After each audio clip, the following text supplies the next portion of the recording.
Hello, children. We are back again at the Fun Note to share with you another interesting grammar topic, that is pronoun. I hope you all remember what nouns are. They're the name of the person, place, animal, or thing. Here, a pronoun is a word that takes the place of a noun.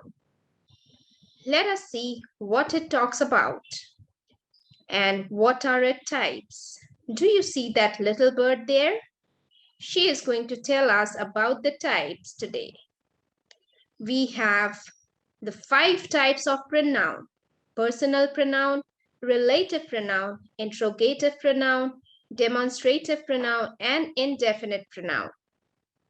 Let us first have a look at personal pronoun. The name personal suggests it belongs to me. So it is related to me or you or them. So that is what personal pronoun is all about. We'll look at a table here which talks about the first person singular, I, me, mine, myself. Second person singular, you, yours, yourself. Third person singular is he, she, it, him, her, it, his, her, its, himself, herself, itself. But when we talk about plural, it is we, us, ours, ourselves, you, yours, yourselves, they, them, theirs, and themselves. Now you would see another column which says possessive adjective. It talks about how these words can be used as possessive adjectives: my, your, his, her, its, our, your, or their.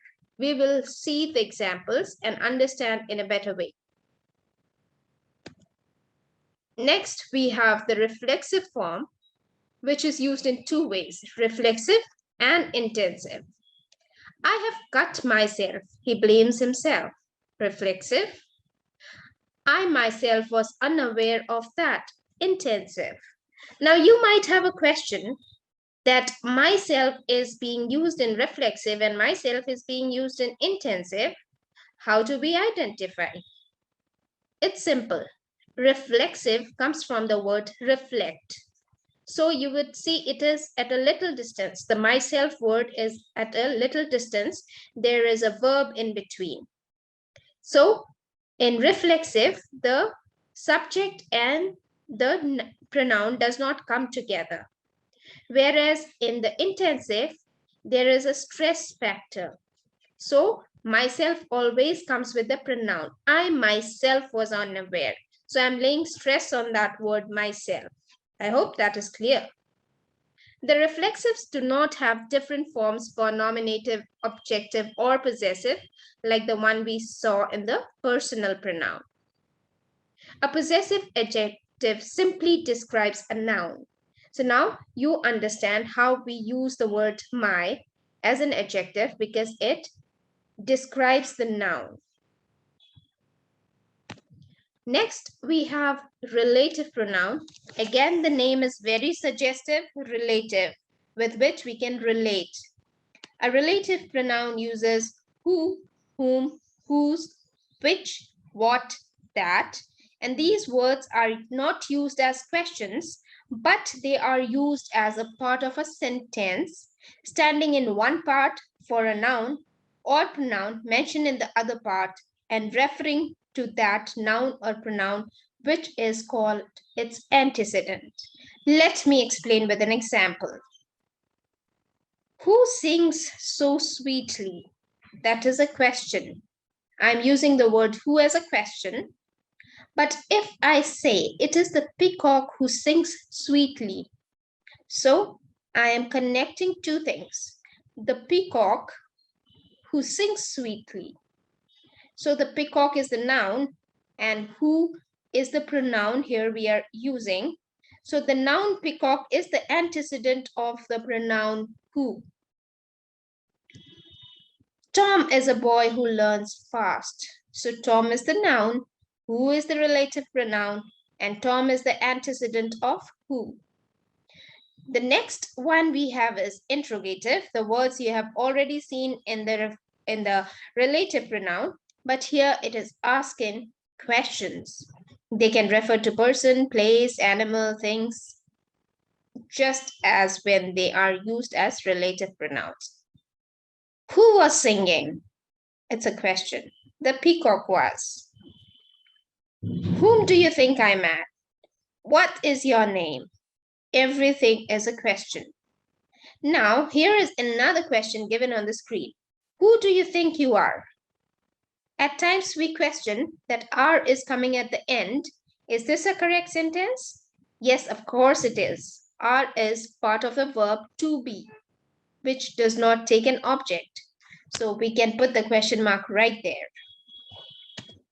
Now we have demonstrative pronoun. The word demonstrative comes from demonstrate, to show. I'm showing something. So this, that, these, those. They point out what it stands for. Is that the peacock which was singing? It is that peacock.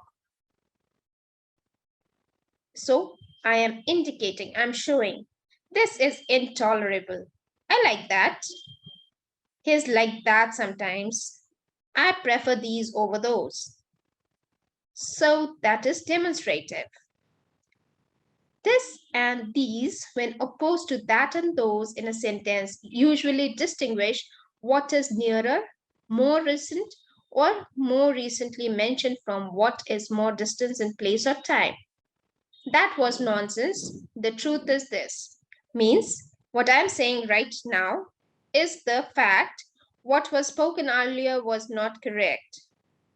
The word this, that, these, those are, of course, also used as demonstrative adjectives when they point out and describe a noun in a sentence. So like the possessive, we have demonstrative adjectives as well. This house is bigger than that house. That is the wrong door. Door is understood after that. The last one we have is indefinite pronoun, where we talk about a person or a thing which is not specified. Tell me more. Now, more does not have a beginning or an end. It could be more and more and more. Take any of them. So it's your choice which one you want to pick. Give me the black one. I just like white ones. So there is no specified number. I'm not saying take 5 of them. I'm not saying tell me one thing. So there is no specified number. It is unspecified. So it is called indefinite. A singular indefinite pronoun should not be referred to as if it were a plural. This is a very common error, children. Everyone must pay their fair share. Everyone is individual. So it cannot be their. It has to be his. Everyone must pay his fair share. Another common mistake, one must not miss his chance. Not his. It's one. So we have to correct it and write one's. One must not miss one's chance. It cannot be a his or a her. I hope this presentation was clear and you understood the types of pronoun. We'll come with many more topics soon. Thank you.